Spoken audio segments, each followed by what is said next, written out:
Leģendu mednieki ir aizraujoši ekstrēms piedzīvojums uz riska robežas. Sirdī vēsturnieks un arheologs Māris leģendas meklē zem zemes.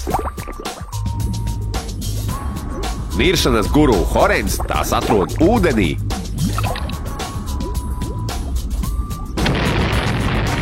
Bet es, Roberts, kā vienmēr lidojumā. Mēs gribam noskaidrot, kas slēpjas aiz tautā dzīvajiem stāstiem par pagātnes notikumiem.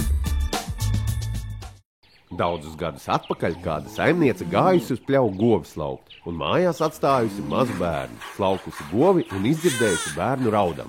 Mātes sirds nesot izturējusi un atstājusi govi pļavā, tā skrējusi mierināt bērnu. Kad saimniece atgriezusies pēc govs, tās vietā ieraudzījusi tikai lielu bedri pļavas vidū un no govs nevēsts. Tikai ķēde karājusies. Tā kā šķēle šitās te? Jā, negluži kā šķēle, bet tāpat Rīgas centrāla tirgus. Bija jau kādreiz, tas siltumnīca bija.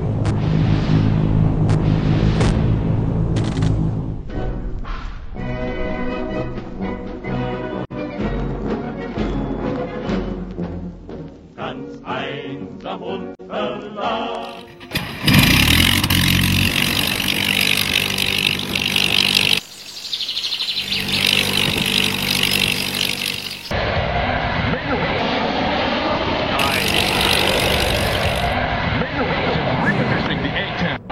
Uzējam augšā un esam gatavi mūsu gidam, latviski izsakoties, iedot bietē.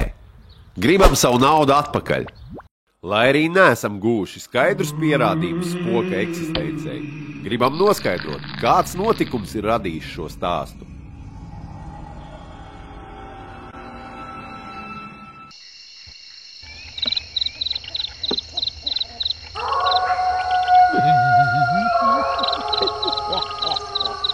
Bet to, vai 2012. gadā būs pasaules gals, jūs skaidri uzzināsiet. Ceturtdien, 2013. gada 3. janvārī, noskatoties leģendu mednieku raidījumu.